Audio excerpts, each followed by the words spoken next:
Good. Start your recording. Yeah. And it's going. Okay, name and title first, please, Jonathan.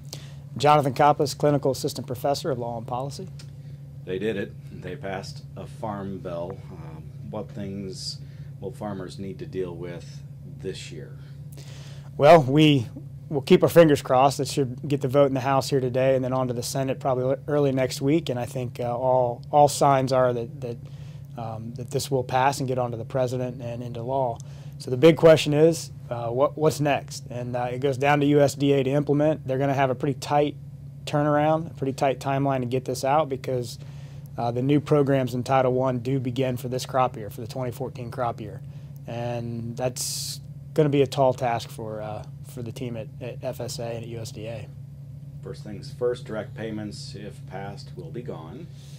Right. So the very first provision in the Farm Bill eliminates the direct payment program, as we've known all along for the last couple of years that program is gone. It will not be in effect, and farmers then will have to sort through a few choices about exactly what programs they're going to have and how this farm safety net will work for them on their farm. And that's going to be another challenge out on the ground as we go through planting season and the implementation process. Then farmers, when they look to sign up for the program, it's not just going to be some of the signups you've seen in the past. It's going to have to involve making some elections between programs, particularly between the price loss coverage program, which is much like your traditional countercyclical program, and you'll be choosing between that and a revenue program, the Agricultural Risk Coverage Program, ARC, which is revenue-based. And if you select that, you actually then have a second. If you elect that program, you have a second choice, a selection between county-level coverage and individual farm-level coverage. And so there's quite a few details, quite a few things to be worked out and understood as farmers, landowners, as they go through the process with their lender and everybody that gets involved in those sort of decisions. There's going to be some work to do on that. So hopefully everybody's going to be paying attention, and I think there'll be a lot of work going into helping everybody understand what those choices are and how they may look on the farm. I know we'll be doing a lot of work here at the university to explain it, to provide some education, and to help everybody navigate it and sort it out. I suppose the implementation is up to the United States Department of Agriculture. They didn't put a deadline in terms of when the yearly sign-up happens. They did not put a sign-up deadline, but it does apply for the 2014 crop year.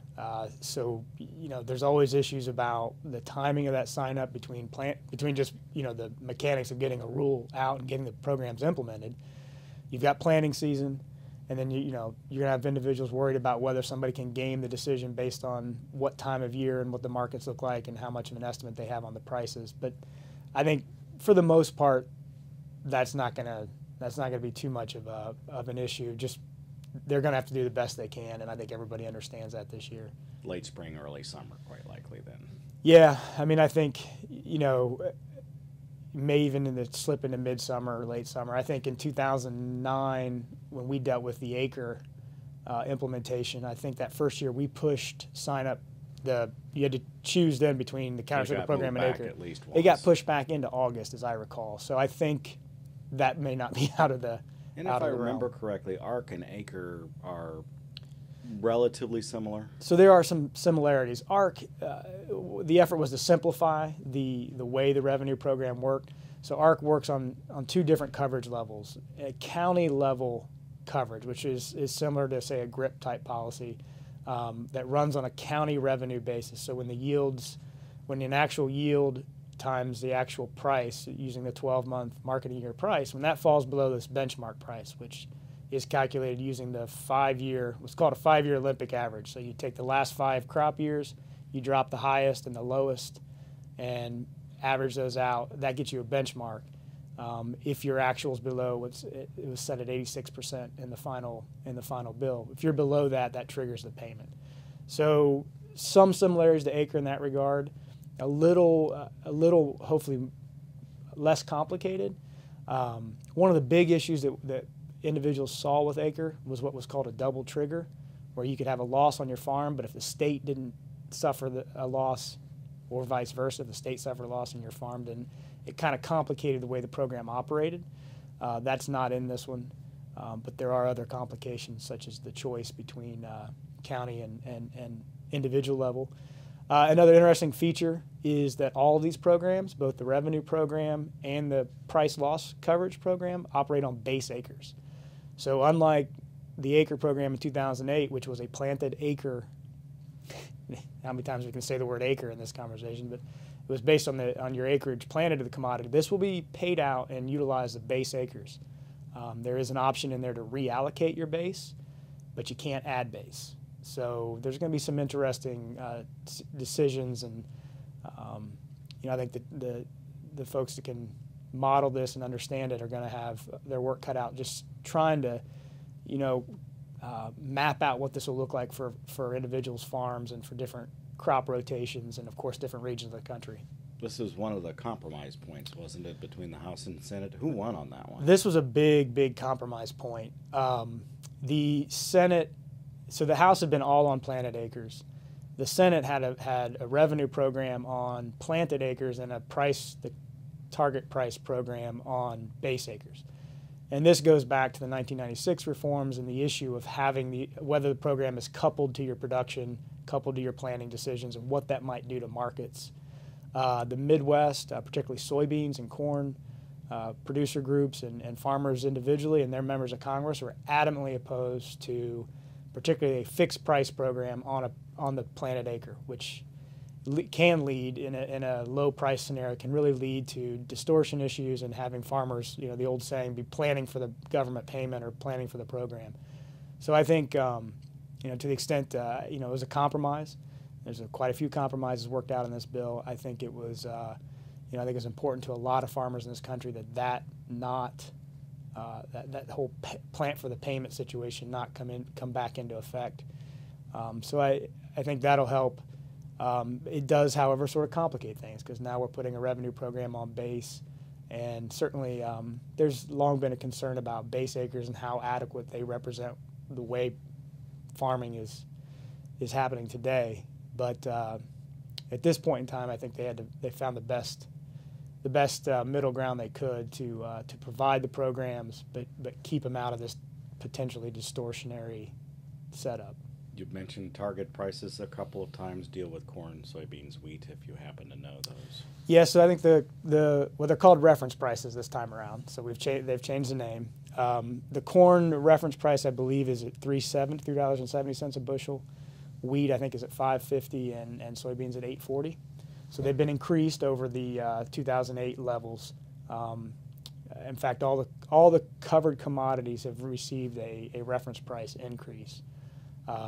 That matters most if you select the price loss coverage program, but it also plays into the revenue program. The way they design the calculation for that benchmark in the revenue program incorporates those reference prices. So if you have a year in which prices fall below it, you plug in the reference price. So farmers would have normally been used to using these as the LDP, but of course now it will come in a different form. Well, no, farmers were used, under the countercyclical program, farmers are used to target prices. So we've had those since 2002. The LDPs and the loan rates, a wholly different program, the Marketing Assistance Loan Program, which is still in place, and the loan rates are still pretty much the same as they were in the last Farm Bill. The only difference being cotton because of the Brazil, the case, we never the dispute. Get that low again then. Yeah, loan rates are still really low for corn. I think it's $1.95 for corn. Right. So hopefully nobody even has to ever consider or think about that loan rate. We'll have to do an edit there. I didn't realize the two had different programs. SCO? SCO is included. It's in the crop insurance title of the Farm Bill. It has been changed slightly from what passed the House and the Senate.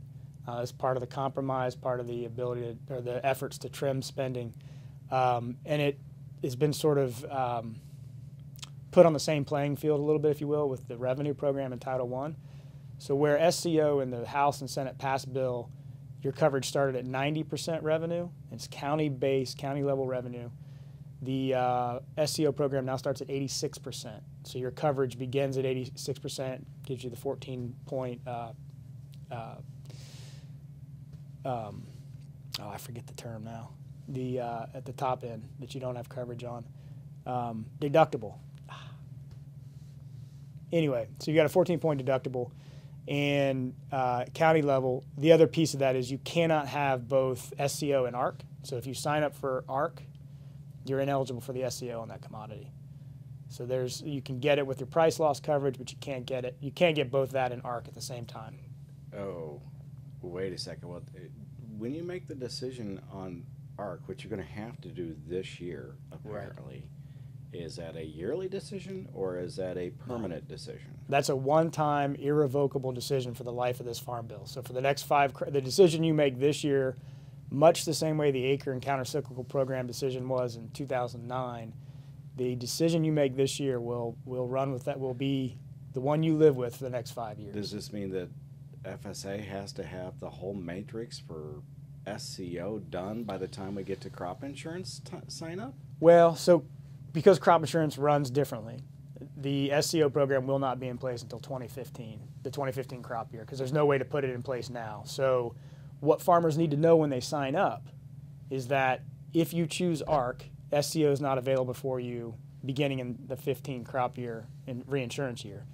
However, you can get it if you're in the price loss coverage program. So there's a slight difference. Now, the reality is because SCO is a county-based program that starts at 86%, and ARC you could choose an ARC at county level at 86%. There's not a whole lot of difference there. The biggest difference is that as an insurance program, it's going to be on your planted acres. It's going to use your APH. It's going to use, not your APH, but the actual county instead of the 5-year Olympic average. And the other big difference is, of course, an insurance program pays on what you plant, whereas the revenue programs are going to be base acres. And for the county level, you're going to get paid on 85% of your base acres. The individual level will be at 65% of your base acres. Another interesting twist, not to get us too confused, the individual farm level is a sum of all the covered commodities on the farm. So instead of commodity by commodity, it actually applies to all the covered commodities on your farm. This is a little bit more like the SURE program operated out of the 2008 bill. So as I said, there's going to be a series of choices and decision points that farmers are going to have to untangle to know what's going to work best for their operation. It sounds like there's a great deal that farmers will have to deal with that they haven't really had to do since, I don't know, the mid-1990s. And then again in 2000, and we had a couple of changes in those time frames. Yeah, I mean, I think not to downplay the decision process and some of the challenges there, but also not to overwhelm anybody. You can see the continuation, right? So the acre program at the state level has similarities to the ARC county. The SURE program from 2008 has similarities to the ARC individual. Of course, the countercyclical program is the price loss program now. Those are pretty much that's a standard type program. So it's going to be you're going to want to see some ideas of how this is going to operate on your farm, run some numbers, get a sense of that. I have no doubt that the university and the farm doc team here will be working extensively to try to provide as much information and as much of a decision tool capabilities we can. And then, of course, farmers are certainly used to sorting through crop insurance decisions and how that plays out on your farm. And so the other challenge will be sort of integrating all of this together. And it's going to be a lot this first year, but I think we can do our best to make that decision something that you can understand. Has the compromise taken up means testing at all? Yeah, so the adjusted gross income eligibility requirement, which has been a part of farm programs, is in there. It's set at $900,000. So the Senate was at $750,000. I think the House was at $950,000. So it compromised up at $900,000. It is unlike past years. So here's a simplification. Unlike past years where you had a farm, non-farm AGI split, this is a single AGI. So if your operation averages over the past 3 years is averaged over $900,000, then you're ineligible for the program. In gross income. In adjusted gross income. In adjusted gross. Yeah. What they do with dairy? Well, and I won't. The dairy program is switched out of this MILC, the Milk Income Loss Contract, which is more of an income support program, into this insurance-like margin protection program. It's complicated, and I would not even pretend to fully understand it yet, but it is you've got a series of coverage levels for margins. So there's an all milk price, the difference between your all milk price and your feed cost, a nationally calculated feed cost that sort of gives you this approximation of what the margins are for dairy producers. They can buy different levels of margin coverage.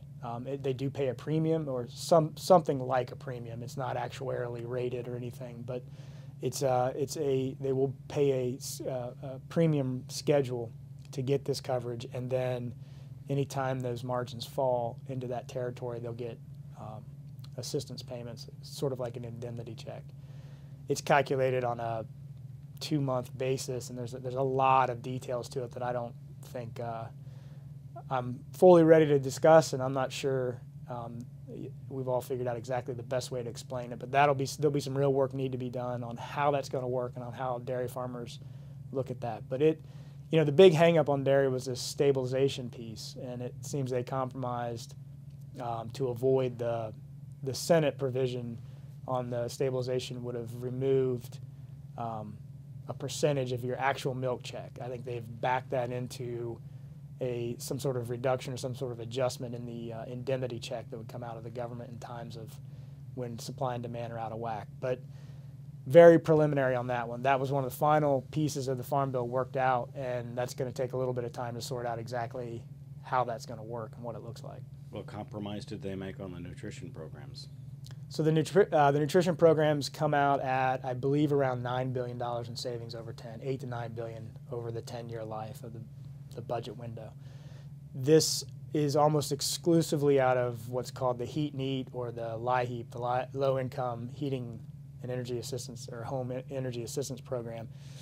That is essentially in line with where the Senate was. It's about twice the amount the Senate saved, but that comes from just tightening that loophole a little bit more, if you will, or requiring the states to pay even more out in LIHEAP before they can automatically qualify for the additional SNAP assistance. So certainly you've already seen some of the members in the House who were adamantly opposed to SNAP and who wanted to separate the two programs and sort of led that effort back in the summer and fall that have issues with it. But I think, as we've discussed before, there was no path forward for this Farm Bill that didn't come to a reasonable point on SNAP. And it appears that they compromised. They did a few things to try to help SNAP recipients find jobs and deal with some of the unemployment challenges they have without some of the more punitive measures that members of the House were working on. And so I think they've gotten to a point where you should see this move through the Senate fairly easily.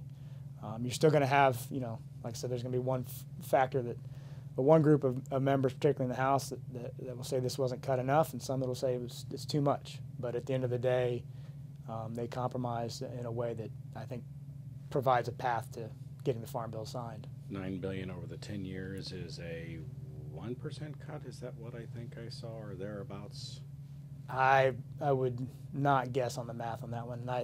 The CBO estimate of the savings just came out this morning, so I've heard anywhere from $800 million a year, which would be $8 billion over 10, to previous estimates of 9. So I'm not exactly sure where it came down, but it is almost an $800 billion program over 10 years. So if it's 8, it's 1%, I guess. And total savings, I think I saw, was 23. So So there's a little bit of an issue because sequestration has actually taken some of the money out of the baseline when that applied. So CBO estimates that if you count the sequestration reductions that would take place, it's at 23. If you don't count those, it's 16, 17 billion. So you've got about a $6 billion sequestration reduction that gets factored into the overall reduction, and that's frankly how CBO has estimated the scoring all through 2013 because of the sequestration issue. Given the split between the dollars in the budget for nutrition programs and farm programs, then is it fair to say that the farm side or the agricultural side took a much deeper cut than the nutrition side? You know, that's a tough, it's tough to sort of line And those fair up. is not the right word, but the cut was deeper on one side than the other, or was it? I mean, you know, the percentages are definitely different. The raw numbers are different. The key for the commodity side is some of those savings. You know, the direct payment program was the bulk of the spending in the commodity title, and it turns out to be the bulk of the savings, or a significant part of the savings in the bill, by eliminating that program. But you got to remember, some of that savings was redirected into the price and revenue programs, and no small amount of it goes back into the crop insurance program for SCO, for Stax, and for some of the other, Stax is the cotton insurance program. So, you know, it isn't as if the full reduction that you see in the commodity title was the full reduction for the farm safety net, because some of that money is shifted. But, you know, it took a reduction. I mean, at $5 billion a year for direct payments, or nearly $50 billion over 10, was reduced.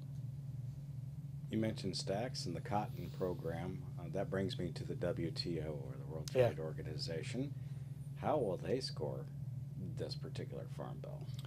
So the key for the WTO issue is whether Brazil's happy. I mean, at the end of the day, the agreement reached back in 2009, 2010 between the administration and Brazil that kind of put the retaliation on pause was that the 2012 Farm Bill, now the 14 Farm Bill, funny how time flies like that, that would resolve it, that Congress would take the steps necessary to address the concerns that the Brazilian farmers had, and by doing that, then they would settle out the dispute. And so the key is whether or not Brazil considers the changes for the cotton program to be sufficient to address their concerns and thereby reach a settlement with the United States that gets rid of this dispute. You know, throughout this process, there has been extensive work with Brazil. USDA has done a lot of education of the Brazilian cotton farmers and of the members of the government that have been involved in this WTO dispute, to explain the insurance program, explain how it works, some of the significant differences from the programs that were the focus of the dispute, which was at that time a target price, mostly the countercyclical program. You know, that insurance is wholly different. These are farmers putting skin in the game. They only get assistance when there's a loss. In this case, it's on a county level, so it's not actually tied to the individual farm. So there's some mitigating factors, if you will, some things that Brazil can point to say this is no longer this subsidy market distorting program. Throughout the process, they got more comfortable with it. They would never say Brazil would never come out and say this is enough or this is exactly where we want it to be. They kind of held their cards back a little bit on that. There were adjustments made to the marketing loan rate for cotton to help address this as well. And so there's kind of this whole series of things that were undertaken in this bill to try and get us to that settlement point. Now the administration and the Brazilians are going to have to sit down and make sure they're at a good place to settle. But I'm optimistic. I think at the end of the day, the trade war, the trade retaliation, and the many years of this dispute, and the serious effort that has been undertaken to change cotton programs will get them to the table and get them to a point where they can hopefully settle this. At this point, everybody seems to believe that this one will pass. That's not truly the case at this time. We have to wait it out. We need votes in both the House and the Senate, and the president's signature. Yes, we've got three real hurdles to get through right now. We have reason to be cautiously optimistic. Both the fact that the difficult differences between the House and Senate were worked out and a compromise was put in place. You've seen leadership in the House, particularly Speaker Boehner, indicate that he wants his members to support this. You've seen various groups on the Democratic side of the aisle, leadership in the Democratic Party, including the Congressional Black Caucus and some of the other caucuses who are very concerned about SNAP, all come out in favor of this. There's going to be resistance, obviously, from particularly the further right members in the House. You know, that I think most of them were there was probably never a farm bill that many of them were going to vote for, and so I think that vote counting has been done. And you know, one of the things that gave me optimism here in the last couple of months was the way that Congress sort of shifted and passed a 2-year bipartisan budget compromise, passed a full omnibus appropriations bill that had bipartisan support. Those kind of, I think, help clear the way for the Farm Bill, help sort of smooth the path a little bit now that you've seen that coalition come around these bipartisan, moderate, large, very complicated bills. And so that, I think, helps the Farm Bill.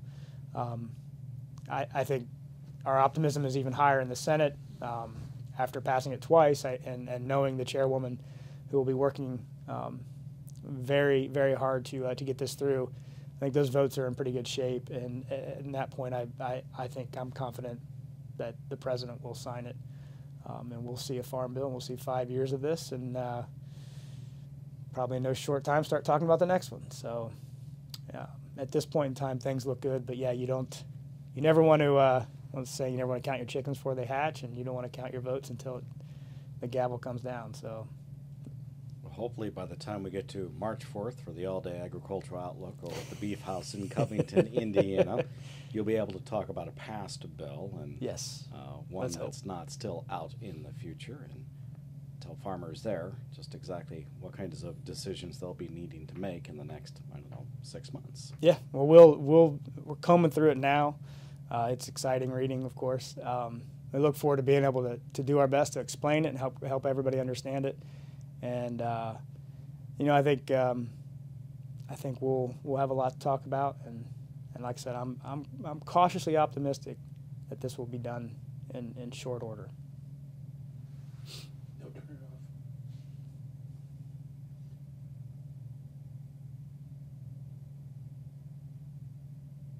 off. Okay, now you can. Just wanted You hit to- the mic a couple of times with your hand. Oh yeah, sorry.